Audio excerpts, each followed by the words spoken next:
디모데전서 6장 11절부터 21절입니다.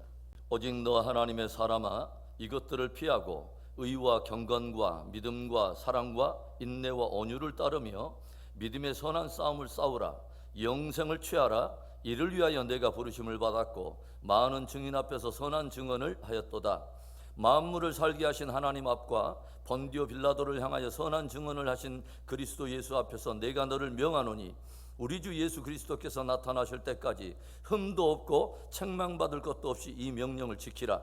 기약이 이르면 하나님이 그의 나타나심을 보이시리니 하나님은 복되시고 유일하신 주권자이시며 만왕의 왕이시며 만주의 주시요 오직 그에게만 죽지 아니함이 있고 가까이 가지 못할 빛에 거하시고 어떤 사람도 보지 못하였고 또 볼 수 없는 이시니 그에게 존귀와 영원한 권능을 돌릴지어다. 아멘. 내가 이 세대에서 부한 자들을 명하여 마음을 높이지 말고 정함이 없는 재물에 소망을 두지 말고 오직 우리에게 모든 것을 후히 주사 누리게 하시는 하나님께 두며 선을 행하고 선한 사업을 많이 하고 나누어 주기를 좋아하며 너그러운 자가 되게 하라. 이것이 장래에 자기를 위하여 좋은 터를 쌓아 참된 생명을 취하는 것이니라. 디모데야, 망령되고 헛된 말과 거짓된 지식의 반론을 피함으로 내게 부탁한 것을 지키라. 이것을 따르는 사람들이 있어 믿음에서 벗어났느니라. 은혜가 너희와 함께 있을지어다. 우리 믿음의 성도들이 가지고 있는 정체성이라든가 또 사명, 그리고 우리가 가진 모든 소망은 삼위 하나님께로부터 주어진 것입니다. 하나님께서는 예수 그리스도를 믿는 우리들을 당신의 자녀라 주님이 선언하세요. 우리 주님께서 들려주신 말씀이 무엇입니까? 영접하는 자, 곧 그 이름을 믿는 자들에게는 하나님의 자녀되는 권세를 주셨다라고 주님이 말씀하세요. 뿐만 아니라 주님은 우리들을 왕같은 제사장이라, 그리스도의 신부라, 새로운 피조물이라, 하늘의 시민이라 우리를 부르십니다. 그런가 하면 우리들의 사명 역시 주님께로부터 부여된 것입니다. 여러 직분과 은사의 부름이 사람에게서 난 것이 아니라 하나님께로부터 우리에게 주어졌다고 하는 것입니다.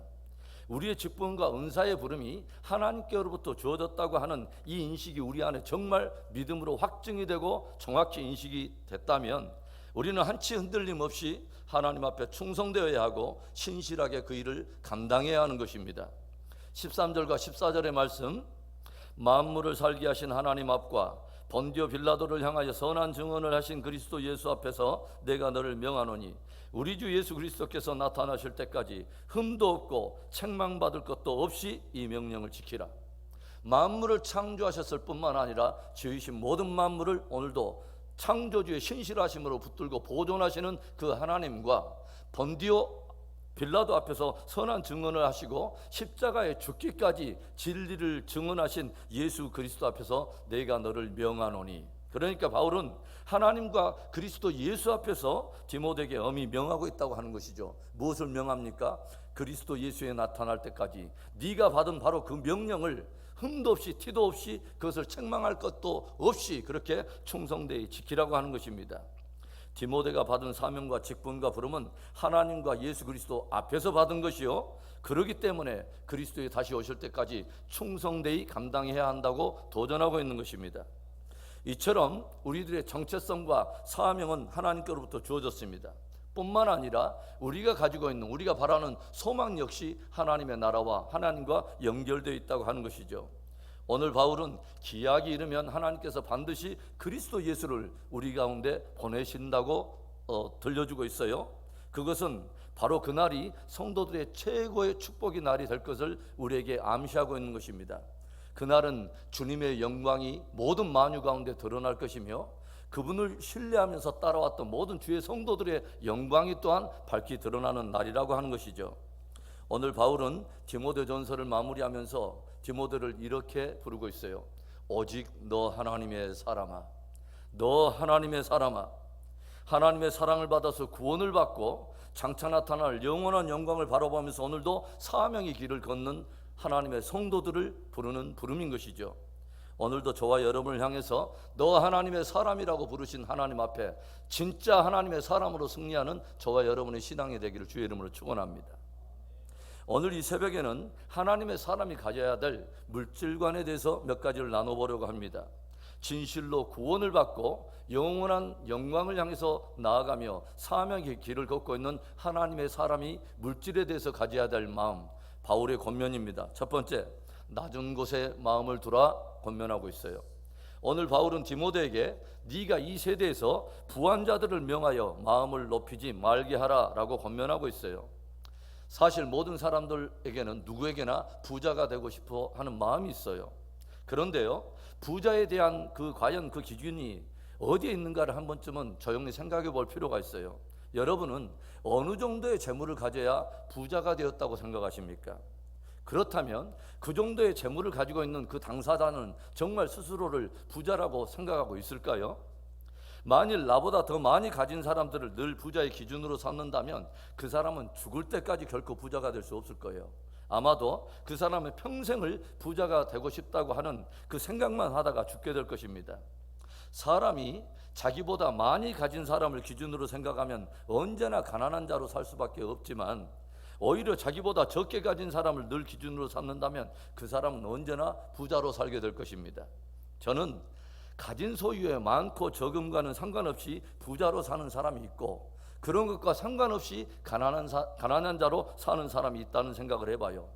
많은 것을 가졌어도 늘 스스로를 가난하다고 생각하는 사람은 늘 가난한 자로 사는 것입니다. 그래서 이런 사람은 내가 가난하기 때문에 다른 사람과 나눈다고 하는 것은 감히 생각조차 하지 못하는 것이죠. 그 사람이 정말 가난하기 때문이 아니라 가난의 영에 사로잡혀 살고 있다는 것이죠.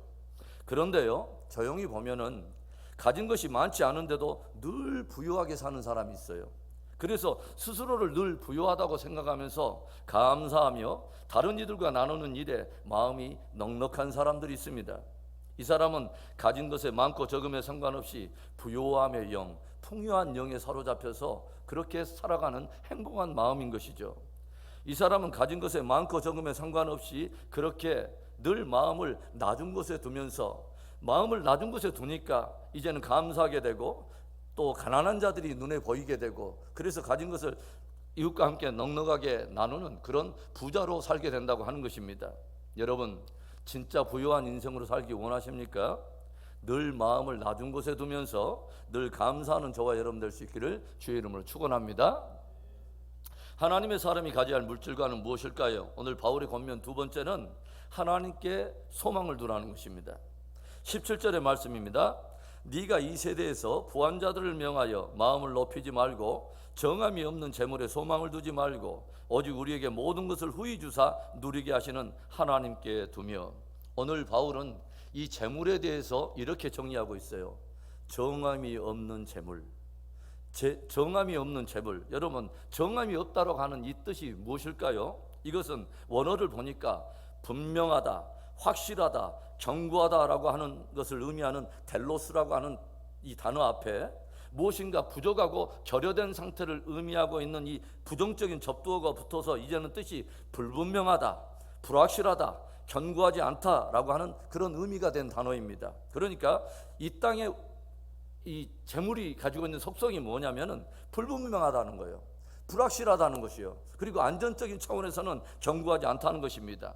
그렇기 때문에 불분명하고 불확실하고 견고하지 않은 재물에 소망을 두고 사는 인생 또한 늘 흔들릴 수밖에 없다고 하는 것을 사도 바울이 견고하여서 우리에게 들려주고 있다고 하는 것이죠.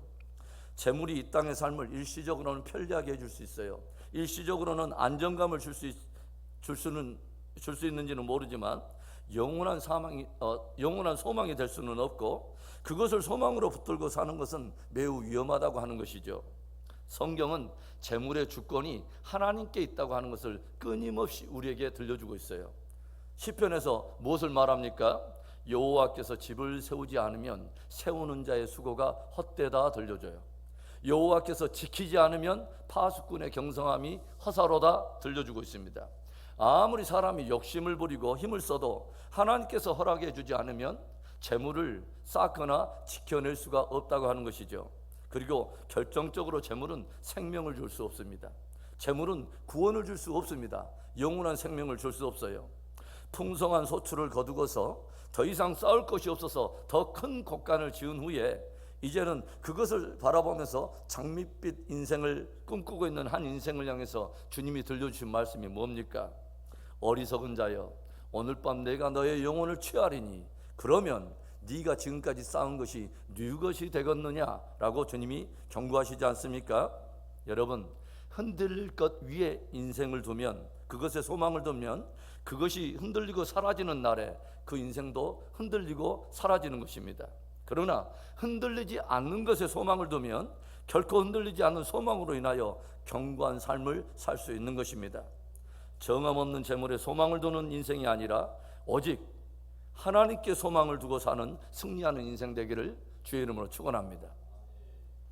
하나님의 사람이 가져야 될 물질과는 무엇입니까? 바울의 권면 마지막 세 번째, 나눔과 섬김으로 하늘의 풍성이 쌓으라는 것입니다.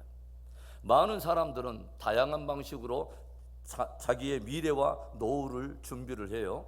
연금도 넣고 적금도 넣고 보험도 들면서 이런저런 다양한 방식으로 자신의 미래와 노후를 준비한다는 것입니다.